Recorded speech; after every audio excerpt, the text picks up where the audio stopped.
মানে মাঝে মাঝে আমার মনে হতো যে ও আসলে মেন্টালি সিক একজন মানুষ। তো আমার হাজবেন্ডের সাথে যেটা হয় যে রুবেলের সাথে আমি কখনোই কোনো বিষয় হাইড করি না, একদম শুরু থেকেই সবকিছু তাকে আমি জানাই। শুধুমাত্র এই ঘটনাটা আমি তাকে জানানোর সাহস পাই নাই। তো হঠাৎ করে একদিন আমি যে নতুন স্কুলে পড়ি সেই স্কুলে দেখি হচ্ছে আমাকে নিয়ে খুব কানাঘুষা চলছে এবং আমি এটা মানে বুঝতে পারতেছিলাম না যে কি হচ্ছে। সবচেয়ে ইম্পর্টেন্ট যে সময়টা আমি যে ডিসিশনটা আমি একা একা তখন নিতে যাচ্ছিলাম, যেটা বাবা মায়ের নেয়ার কথা, ওই ডিসিশনটা তখন আমি আসলে ইমেচিউর ভাবেই আমি তখন নিয়ে ফেলি। একটা আমার বিষয় আমি হাইড করতে গিয়ে আমি তার চেয়ে অনেক বড় একটা বিষয়ের জন্ম দিয়ে ফেলতেছি। এই ফিলটা তখন আমিও তাকে বলি নাই যে মরে গেলে এখানেই যাবো, তাও তাকে আমি সেকেন্ড টাইম ফোন দিব না। সকালে ওরা যখন উঠলো 6:30 7টার দিকে, তখন আমার অবস্থা খুবই খারাপ। আমার স্যাচুরেশন লেভেল তখন 83 84। আসসালামু আলাইকুম, আমি কানিজ সুপ্তা। আমি বর্তমানে পূবালী ব্যাংকে সাউথ ব্রাঞ্চে কর্মরত আছি। আমি তাকে আগে থেকেই চিনতাম, আমরা একই স্কুলেরই ছিলাম। এবং সে ছিল একটু কি বলবো যে মানে তাকে দেখে সবাই ভয় পেত। সে স্কুলেই খুব মারামারি করতো, এলাকাতেও খুব মারামারি করতো এবং তাকে দেখে ভয় পেত সবাই। আমি নিজেও তাকে দেখে ভয় পেতাম। তবে আমার একটা ব্যাপার ছিল ছোটবেলা থেকেই যে যেমন জেমস বন্ড ক্যারেক্টার যখন পড়তাম কিংবা দস্যু বন্ধুর যখন পড়তাম রোমেনা আফাজের, আমি আসলে ওর মধ্যে তখন ওই চরিত্রটা দেখতে পেতাম। কোন ক্লাসে আপনি তখন? তখন আমি হচ্ছে ক্লাস 10-এ পড়ি। খুবই ছোট বয়স। ক্লাস 10-এ পড়ি। তো ও আসলে তখন যে ওরও খুব বেশি বয়স তা না, আমার চেয়ে 4 বছরের সিনিয়র হবে। আচ্ছা। প্রেম বলতে অনেস্টলি যেটা ওর রিলেশন ছিল হচ্ছে আমার বান্ধবীর সাথে ওই সময়। হ্যাঁ ওই সময়, বাট তারপরে হচ্ছে তাকে আমার খুব ভালো লাগতো ওই মানে দস্যু বন্ধুর পড়ার জন্য।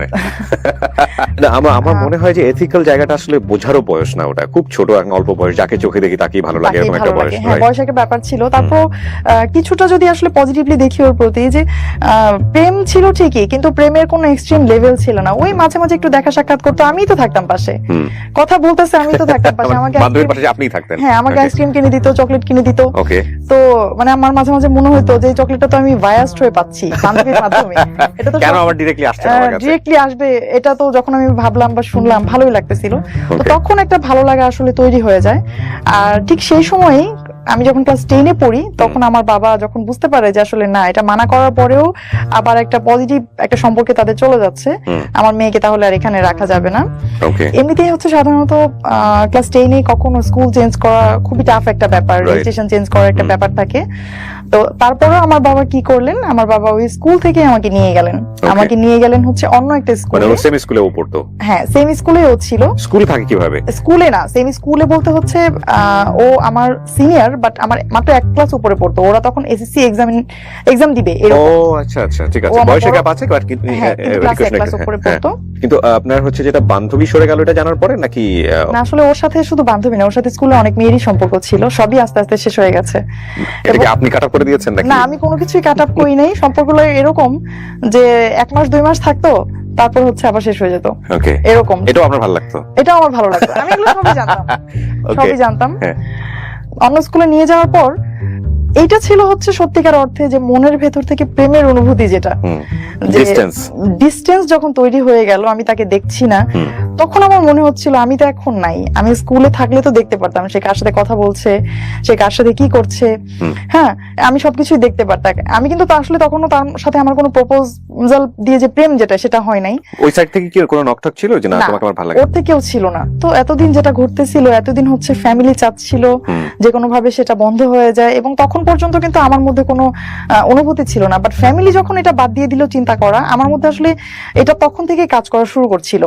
একটু খোঁজ খবর নিতাম, আমার বিভিন্ন ছেলে ফ্রেন্ড ক্লাসমেট যারা আছে, যারা ওইদিকে যেত, আগের স্কুলের স্টুডেন্টদের সাথে যাদের কম বেশি কথাবার্তা হয়, তাদের কাছ থেকে আমি খোঁজ নেওয়ার চেষ্টা করতাম। আমি শুনতাম যে সে নতুন হচ্ছে আমার বান্ধবীর পরেও হচ্ছে তার আরেকটা প্রেম হয়েছে, এবং সে হচ্ছে ওই সম্পর্কের মধ্যে দিয়েই যাচ্ছে। এবং না, আমার আসলে আমার কোনো রকমই লাগতো না। সে তো প্রেম করবেই, সে তো প্রেম কুমার। হ্যাঁ, তখন বাই দ্য ওয়ে আমি একদিন একটা সুযোগ পাই যে আমার মামার মোটরসাইকেলটা নষ্ট হয়ে যায়। আমি যেদিন শুনি যে আমার মামার মোটরসাইকেলটা নষ্ট এবং আমাকে হচ্ছে হেঁটে যেতে হবে স্কুলে, এবং আমি আমার নানু বাসায় থাকতাম পরের স্কুলে পড়াকালীন সময়ে। তো আমি তখন কি করলাম, সকালবেলা আমি খুব দ্রুত একটা চিঠি লিখলাম, খুবই ছোট একটা চিঠি লিখলাম। চিঠি লিখলাম হচ্ছে ওর উদ্দেশ্যে। ওকে, একটা চিঠি লিখলাম। তখন পর্যন্ত ও জানে না যে আপনি ওকে পছন্দ করেন? না, তখন Very পর্যন্ত ও interesting. জানতো না। তারপর? এটাই হচ্ছে সত্যিকার অর্থে প্রথম আমার দিক থেকে তার দিকে যাওয়া কোনো ভাইবস। ওকে ফাইন, তারপর চিঠি লিখলেন? তো আমি তখন চিঠি লিখলাম। কি লিখেছিলেন মনে আছে? চিঠিটা আসলে হ্যাঁ মনে অবশ্যই আছে, কারণ জীবনের প্রথম আসলে এত আবেগ নিয়ে চিঠি। Okay. আমি পুরো চিঠিটা বর্ণনা করব না, চিঠিটা পুরোটা বর্ণনা করলে হয়তো 5-6 লাইন, বেশি না, বাট হ্যাঁ। আমি জাস্ট থিমটা এরকম ছিল যে আমি তোমাকে অনেক ভালোবাসি। ওকে, আমি এটা কখনো বুঝতে পারি নাই, তুমি হয়তো প্রশ্ন করবা যে আমি না, আমি শুধু তুমি না, আপনি করে লিখছিলাম যে আপনি হয়তো প্রশ্ন করবেন যে আমি আপনাকে কেন স্কুলে থাকাকালীন সময় কেন কখনো বলি নাই। আসলে তখন আমার মধ্যে এই অনুভূতিটা তৈরি হয় নাই। ওকে, আর আমি জানি আপনি এখন ওই যে মেয়েটার কথা আমি শুনেছি, ওইটার নাম পছন্দ মেনশন করেন, করলাম, হ্যাঁ। ওই মেয়েটার ওনার নাম মেনশন করে বললাম যে আমি এখন জানি আপনি ওই আপুর সাথে আপনার একটা অ্যাফেয়ার আছে। আপনি কোনো সমস্যা নাই, আমি জাস্ট আপনাকে জানাইলাম যে আমি আপনাকে ভালোবাসি। That's very interesting. আপনার পরিচয় বললেন? হ্যাঁ, আমি শুধু নিচে নামটা, আমি আসলে আমাকে তো স্কুলে সবাই চিনতো, ও আচ্ছা, নামটা লিখলেন যাতে করে হ্যাঁ আমি দেখলে শুধু আমার বুঝে। নামটাই লিখলাম নিচে, সুপ্তা। আচ্ছা, তো বাই দ্য ওয়ে কি হলো, আমি যখন ওই গেট দিয়ে বের হচ্ছিলাম তখনই চিঠিটা আমার ডায়েরি থেকে পায়ের কাছে পড়ে গেছে, এবং ওখানেই বসে আমার মামা মোটরসাইকেল ঠিক করছিল। তো আমি খুবই ভয় পেয়ে গেছিলাম, চিঠিটা আবার আমি উঠালাম, উঠিয়ে আবার মামা জিজ্ঞেস করতেছে কি এটা। তখন আমি হুট করে কি বলবো, মামাকে বলতেছে মামা বুক লিস্ট, নতুন বই কিনতে হবে, বুক লিস্ট। যাক ব্রেন কাজ করেছে ওই সময়। হ্যাঁ, পরে মামা বললো ঠিক আছে, আমাকে এখন তো মোটরসাইকেল নষ্ট, আমাকে বিকেলে দিয়ে দিও, আমি বই নিয়ে আসবো, কি কি লাগবে। তো তারা আবার সবাই আমার পড়ার খুব যত্ন নিত। তো এই চিঠি দেওয়ার পরে আসলে আমি কেন যেন আমার খুব শান্তি লাগতেছিল। তো আমি এইদিকে ব্যস্ত হয়ে গেলাম, এবং সেই চিঠিটার কোনো রিপ্লাই যে পাবো আদৌ এমন কোনো ভরসা আমার ছিল না। তো হঠাৎ করে একদিন আমি যে নতুন স্কুলে পড়ি, সেই স্কুলে দেখি হচ্ছে আমাকে নিয়ে খুব কানাঘুষা চলছে, এবং আমি এটা মানে বুঝতে পারতেছিলাম না যে কি হচ্ছে। তখন আমি শুনলাম যে জয়মন্টপ থেকে একটা ছেলে আসছে, গাড়িতে করে আসছে, সাথে তার বন্ধু বান্ধব ছিল, এবং মানে এই স্কুলের হচ্ছে একজন টিচার। সেই টিচারকে সে আমার কথা জিজ্ঞেস করার পর টিচার প্রথমে তথ্য দিতে চায় না, এজন্য সে টিচারকে খুব বকাবকি করছে এবং বাজে ভাষা ব্যবহার করছে। আমি যখন এটা শুনেছি, আমি তখন বুঝতে পারলাম যে এটা ও ছাড়া কেউ না, এবং তার এই কাণ্ড কারখানায় আমি মানে খুবই লজ্জিত ছিলাম। কারণ যে টিচারকে সে জিজ্ঞাসা করেছে, স্বাভাবিকভাবে একজন শিক্ষক কখনোই তার ক্লাস 10-এ পড়া একটা স্টুডেন্টের ব্যাপারে বাইরের কারো কাছে তথ্য দিবে না, সে যতই জিজ্ঞাসা করুক না কেন। তো আমি এই সময় হচ্ছে আমার ভালোবাসাটা একদম মানে ব্লার হয়ে গেল, কারণ যে মানুষটা এই ধরনের একটা কাজ করতে পারছে সে তো ভবিষ্যতে আরো খারাপ কিছু করতে পারে। ওর নামটা আমরা জানতে পারি? কোন সমস্যা নেই, নাম ধরে বলেন। ওর নামটা কি? হচ্ছে রুবেল। রুবেল, জায়েদ মাহমুদ রুবেল। আচ্ছা। সেই পরীক্ষার মধ্যে হচ্ছে আমি খুব ভালো পড়াশোনা করছিলাম। তো মাঝখানে বাদ সাধলো হচ্ছে ওই যে যার কাছে আমি চিঠি পাঠাইলাম, উনি হচ্ছে আমার জন্য একটা উপহার নিয়ে আসলো। এটা হচ্ছে আমার পরীক্ষা চলছিল, তখন এসএসসি পরীক্ষা চলছিল, সে একটা উপহার নিয়ে আসলো। উপহারটা কেমন, সেটা ছিল একটা বই। তো আমার পরদিন সকালবেলা ছিল হচ্ছে সামাজিক বিজ্ঞান পরীক্ষা। আমি আগের দিন রাতে ট্রেজার আইল্যান্ড বইটার নাম ছিল, ট্রেজার আইল্যান্ড বইটা আমি শেষ করি। ওই বইয়ের মধ্যে কিছু লেখা ছিল না? না, কিছুই লেখা ছিল না। ওকে। তখন শেষ পর্যন্ত আমি সাভারি ক্যান পাবলিক স্কুল এন্ড কলেজ, আমি সেখানে ভর্তি হই। এর মধ্যে যেটা হলো, রুবেলের একদিন হঠাৎ ফোন এলো। তো ফোন দেওয়ার পর থেকে এই এতদিন পর্যন্ত যে ওর প্রতি একটা বিরক্তি, ওর পরিচয় দেওয়ার পর থেকে হচ্ছে সবকিছু চলে যায় আবার। ঘন্টার পর ঘন্টা কখনোই কথা হয়নি আমাদের। ইভেন আমার মনে হয় যে সবচেয়ে বেশি আমাদের একবার কথা হয়েছিল 11 মিনিট। আচ্ছা। এছাড়া তো এই 11 মিনিট যেদিন কথা হয় সেদিন হচ্ছে আমাদের বিয়ের প্ল্যান চলছিল। বিয়ের প্ল্যান বলতে হচ্ছে ও আমাকে প্রপোজ করছিল। তো আমি তার সাথে কথা বলছিলাম ভালোভাবেই, কিন্তু আমি তাকে এক কথাই বলতেছিলাম সবসময় যে মানে আমাদের এখন কোনোভাবে বিয়ে করা সম্ভব না, আমার একটা ক্যারিয়ার আছে, আমি সামনে মেডিকেলে ভর্তি হব, আমি আগে পড়াশোনাটা একটা ভালো একটা লেভেলে নিয়ে যাই, তুমিও কিছু একটা ক্যারিয়ারে করো, তো তারপরে আমরা বিয়ে করব। সে আবার হচ্ছে আমার সব কথা শুনতো, সে কখনোই আমাকে কোনো কিছু ফোর্স করার চেষ্টা করতো না। তো সে আমাকে সবসময় একটা কথাই বলতো যে সুপ্তা, এটা মনে হয় আল্লাহর একটা শাস্তি আমার জন্য হবে যে আমি আসলে লাইফে এতগুলো মানুষকে মনে কষ্ট দিছি, হ্যাঁ, আর ফার্স্ট মনে হয় আল্লাহ তোমার থেকে আমার এত বড় কষ্ট দিবে। আমার সবসময় বোঝানোর চেষ্টা করতো যে সে আমার অনেক ভালোবাসে, বাট তার কথা আমি সবসময় সিলি ভাবেই নিতাম, কারণ এই কথা তো সে কতজনকেই বলে আসছে, তাদেরকে তো সে ছেড়ে আসছে। কলেজে আমার একটা দুর্বলতা ছিল ফিজিক্স নিয়ে। তো আমার তখন কি হয়, ফিজিক্সে হচ্ছে রেজাল্টটা খারাপ হয়, ক্যান পাবলিকে রেজাল্ট খারাপ মানে এর চেয়ে ভয়ঙ্কর আর কিছুই নাই। যে তুমি কোনো সাবজেক্টে খারাপ করছো, এর চেয়ে খারাপ আর কিছুই নাই। বাবা মাকে ডাকায় অনেক কিছু করতে হয়। তো এই যে একটা ভয়, আমি কিন্তু ওই দিনের আগ পর্যন্ত তার সাথে চিন্তা ভাবনা কখনোই যে আমি এখন বিয়ে করবো না, ভবিষ্যতে বিয়ে করব। তখন আমি তাকে কি বলি যে আচ্ছা ঠিক আছে বিয়ে করব, কিন্তু আমি তোমার কথায় আমি তোমার সাথে যাব না, তোমার ফ্যামিলি যদি আমার সাথে কথা বলে, তারা যদি সাপোর্ট দেয় তাহলে আমি তোমাকে বিয়ে করব। আর মানে- তখন পরিস্থিতিটা এমন ছিল হ্যাঁ।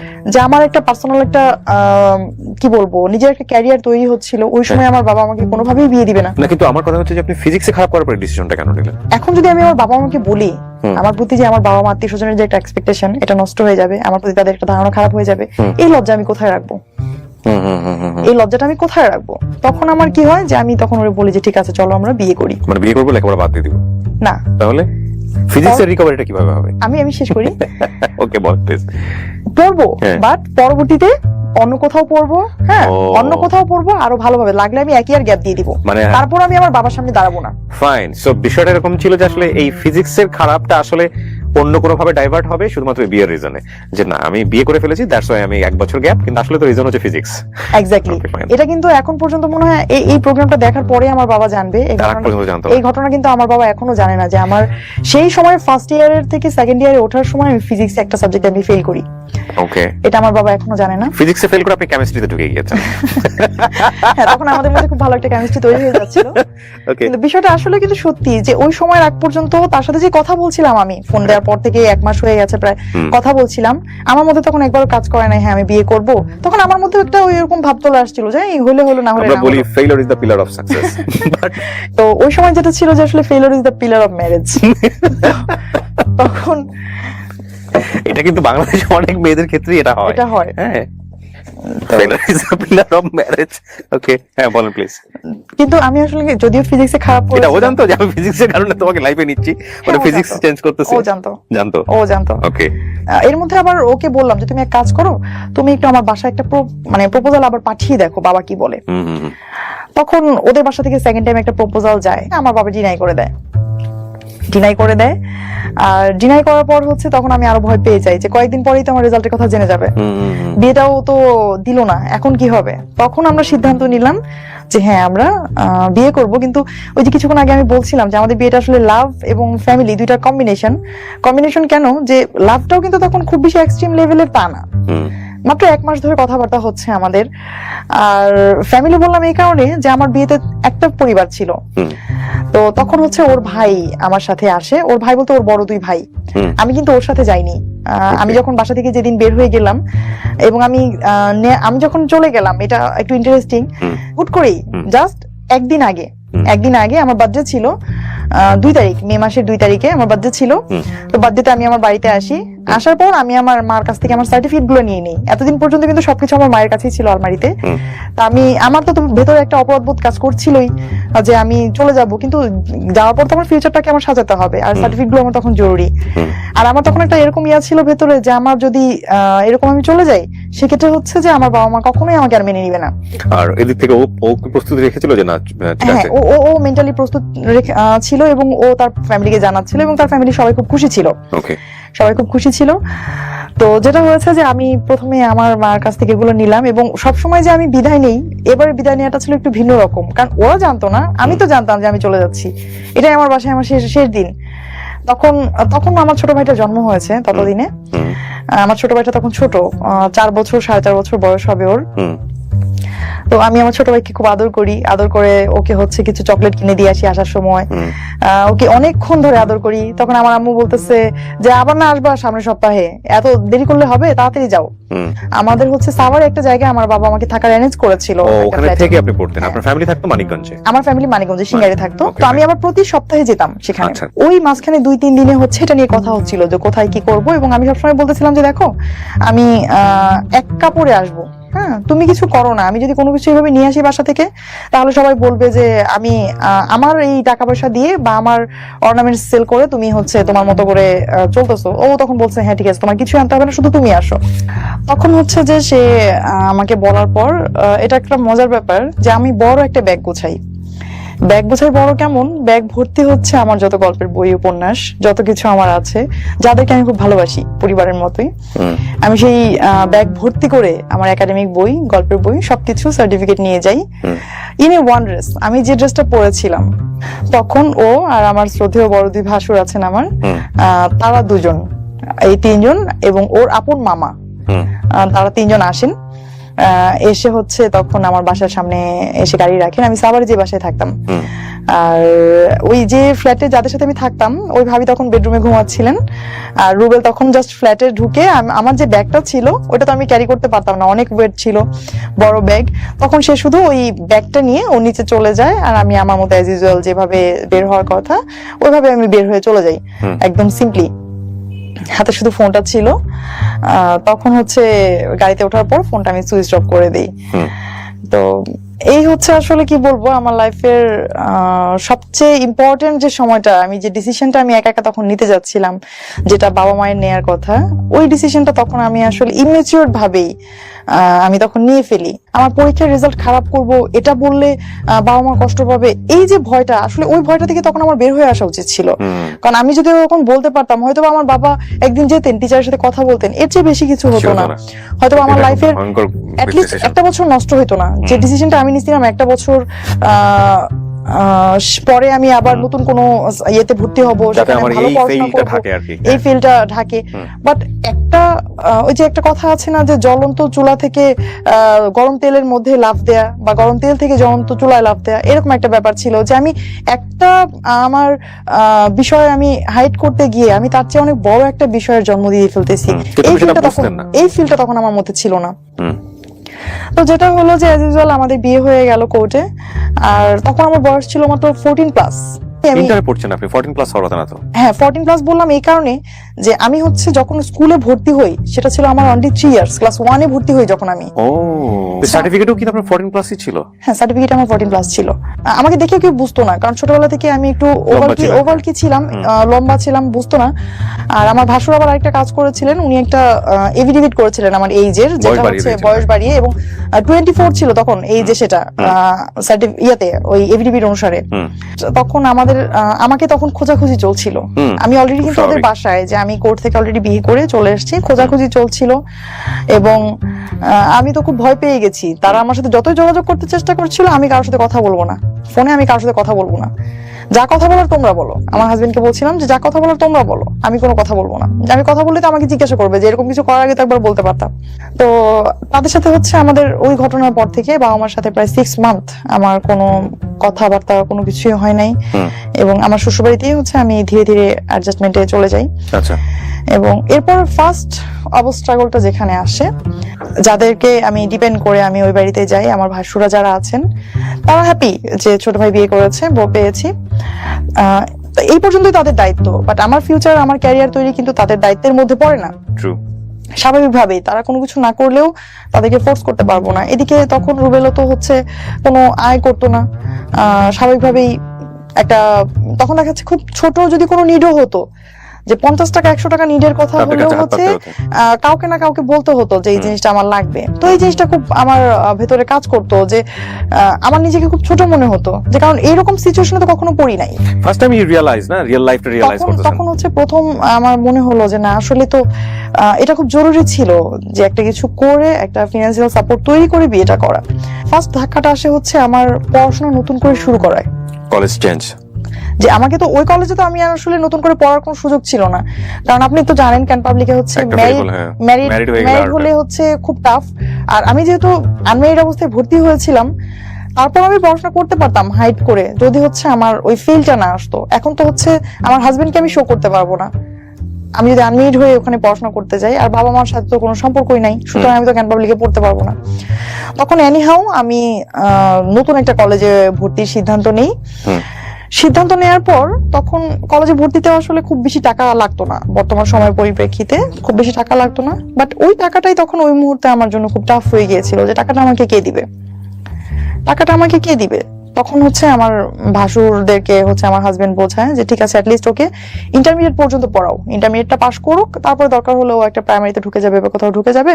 তো তখন পর্যন্ত আমার ভাসুররা ওই হ্যাঁ নার মধ্যেই ছিল, যে পড়বে কি পড়বে না। আসলে গ্রামে একান্নবর্তী পরিবার, তারা চায় একটা বউ, তারা তো কলেজের ছাত্রী চায় না।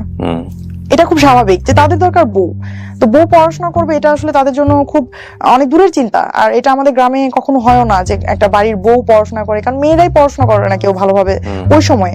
এই জায়গাটা থেকে হচ্ছে আমার আশেপাশে পরিচিত যারা ছিল, এক কথায় আমি যাদের কাছে মধ্যমণি হয়েছিলাম একটা সময়, আত্মীয় স্বজন পাড়া প্রতিবেশী, সবাই হচ্ছে তখন আমার হাজবেন্ড সম্পর্কে কিছু ব্যাড কমেন্টস করতো হচ্ছে যে ওদের সম্পর্কটা থাকবে না এবং ওই ছেলের সাথে কোনোভাবেই ও অ্যাডজাস্ট করতে পারবে না এবং তার ক্যারিয়ারটা শেষ হয়ে গেল, এই ধরনের বিভিন্ন কথাবার্তা বলতো, যেটা হচ্ছে ওকে খুব কষ্ট দিত। বাট আমার অভিজ্ঞতাটা তখন ধীরে ধীরে চেঞ্জ হচ্ছিল। এইরকম যে প্রেমিক হিসেবে সে যতটুকু খারাপ, একজন হাজবেন্ড হিসেবে সে তার চেয়ে শতগুণ ভালো। এটা আপনার মনে ফিলিং, এবং আমার আস্তে আস্তে তখন ফিলিংটা আমার এরকম হচ্ছিল। এটা সামহাউ এটা ও প্রুফ করার চেষ্টা করছিল। একদম ইনস্ট্যান্ট আমাদের বিয়ের দিন থেকে আমি যেটা দেখেছি, সে হচ্ছে টোটালি চেঞ্জ একজন মানুষ। আমি আগে যাকে চিনতাম এই রুবেল সেই রুবেল না। যে আমার শ্বশুরবাড়িতে হচ্ছে অনেক বড় উঠান ছিল এবং তখন পর্যন্ত কোনো কাজের লোক ছিল না। আর ওই কাজগুলো হচ্ছে বাড়িতেই যারা ফ্যামিলি মেম্বার তাদেরকেই করতে হতো। তো এটা হচ্ছে আমার বাড়িতে প্রায় 24 জন ফ্যামিলি মেম্বার ছিল ওই সময় আমার শ্বশুর বাড়িতে। এবং এদের যে রান্না বাড়ার একটা ব্যাপার, এদের খাবারের পর হচ্ছে থালাবাটি ধোয়ার একটা ব্যাপার, এগুলো কিন্তু অনেক বড় প্রেশারের একটা বিষয় এবং এগুলো সব নিজেরাই করতে হতো। ওই সময় কিছুদিন কাজের লোক ছিল না। তো যেটা হয়েছে যে এগুলো করতে গেলে তো স্বাভাবিকভাবে আমার পড়াশোনা হবে না। তখন কি ও পড়াশোনা মোটামুটি কি বন্ধ করে দিয়েছে? একদম ও পড়াশোনা বন্ধ করে দিয়েছে। ইন্টার থাকতেই মোটামুটি টপ করে ফেললো নাকি? না, এসএসসি পরেই ও আর পড়াশোনা করতে পারেনি আমার জন্যই। তাহলে চিন্তা করে দেখেন, এখানে একটা ভয়ঙ্কর রকমের ডাইমেনশন আছে। সেটা হলো যে সে এসএসসি পরে পড়েনি, এরকম একটা সময় সে বিয়ে করেছে।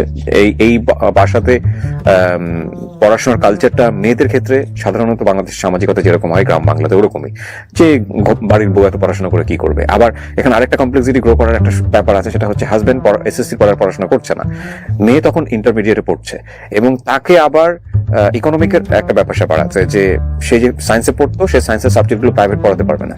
সো পড়াশোনা বন্ধ হয়ে যাওয়ার জন্য যতগুলো রাস্তা ওপেন থাকার দরকার এখানে সবকিছু ওপেন আছে, কিন্তু ঘটনা কি ঘটেছে সেটা খুব ইন্টারেস্টিং।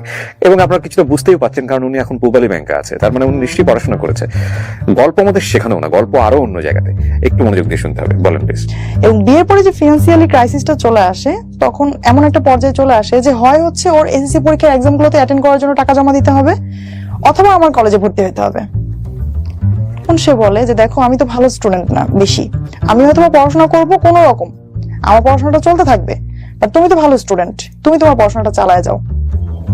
তখন সে আমার জন্য এই স্যাক্রিফাইসটা করে যে সে পড়াশোনা না করে সে আমার জন্য পড়াশোনার একটা অপরচুনিটি তৈরি করে দেয়। অথচ সে কিন্তু এটা বলতে পারতো, বা আমিও তাকে বলেছিলাম যে একটা কাজ করো, যে তুমি এসএসসিটা করো, আমি দরকার হয় একটা বছর আমি ওয়েস্ট করি, একসাথে আমরা কলেজে ভর্তি হব, ততদিন একটা ফিনান্সিয়ালি একটা সাপোর্ট আসতে পারে, এরকম প্রপোজ আমি তাকে করেছিলাম। বাট সে আমাকে বলছে না, আমি চাই না তোমার লাইফের সময় নষ্ট হোক, সে আমাকে এরকম বলতো। তো আমার হাজবেন্ড যেটা করতো, আমার যাতে কোনো ঝামেলা না হয় এবং আমাকে যেন কেউ পড়াশোনার জন্য বলতে না পারে যে ও কলেজে গেছে, এজন্য হচ্ছে আমরা বাড়িতে এই কাজটা হয় নাই। ও কি করতো, অন্ধকার থাকতে ফজরের আজানের আগে যখন কেউ উঠতো না, তখন উঠে সে হচ্ছে ওই উঠানটা ঝাড়ু দিত, পুরো উঠানটা।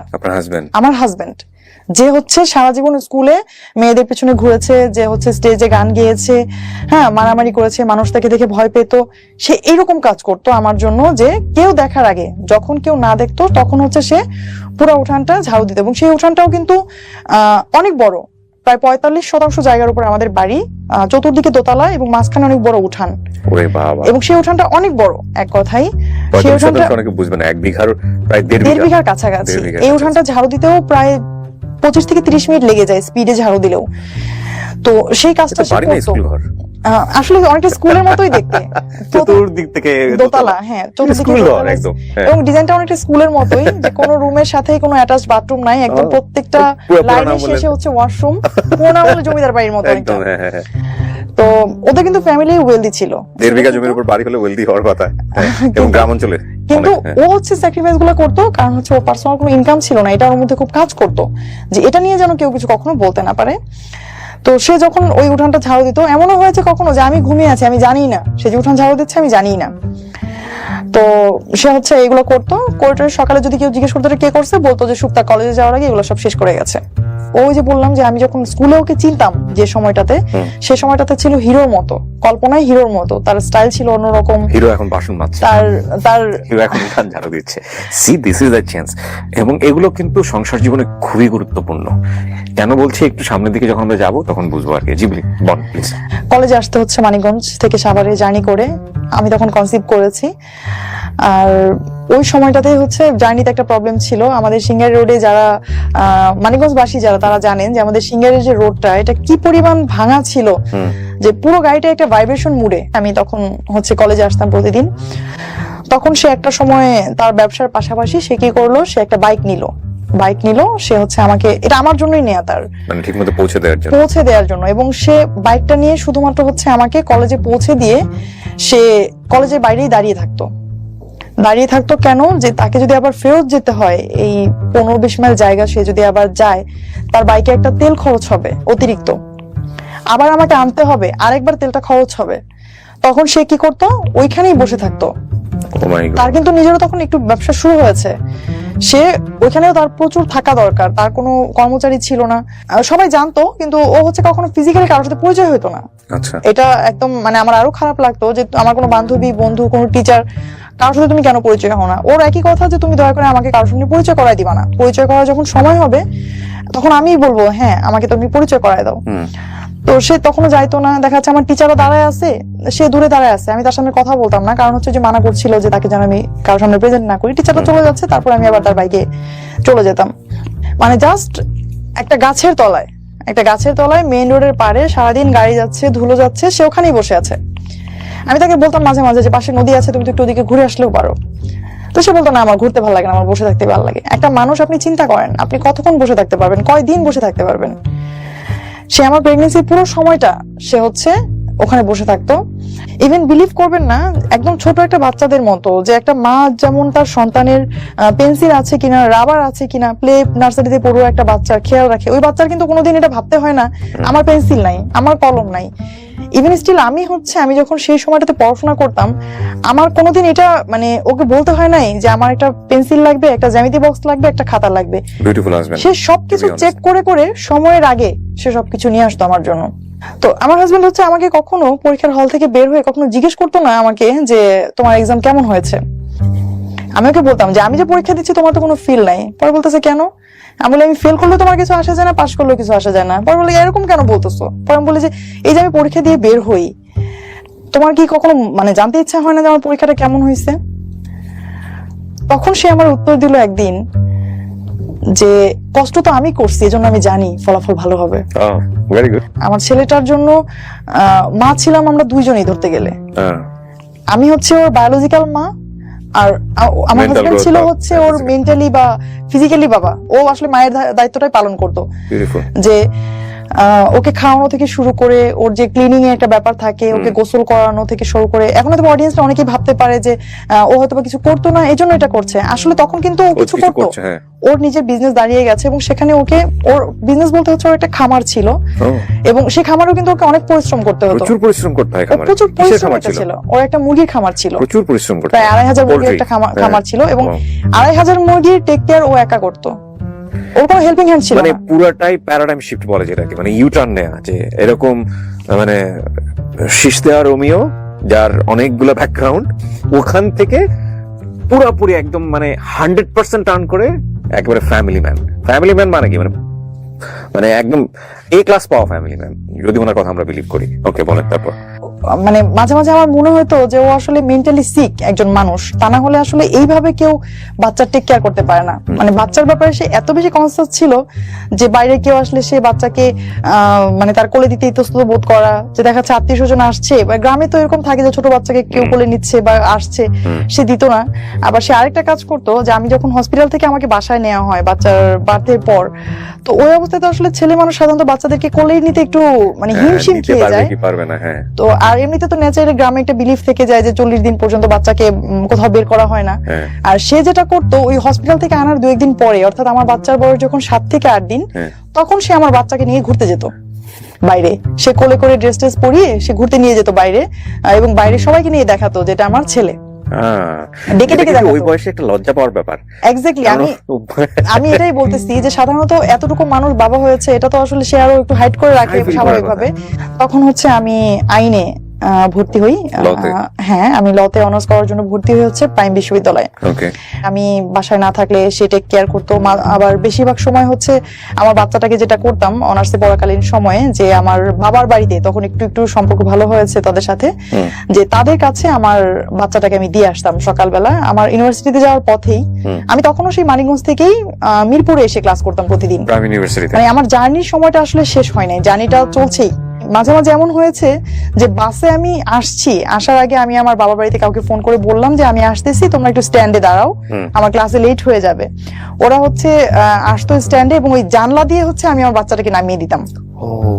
এটা এই দৃশ্যের অনেকেই সাক্ষী, আমাদের এলাকায় যারা আছে তারা সবাই হচ্ছে আমার ছেলেটাকে নিয়ে হাসাহাসি করতো যে ও তো হচ্ছে জীবনে যতবার মানে ঘরে ঢুকেছে তার চেয়ে বেশিবারও হচ্ছে বাসের জানলা দিয়ে নামা ওঠা করছে।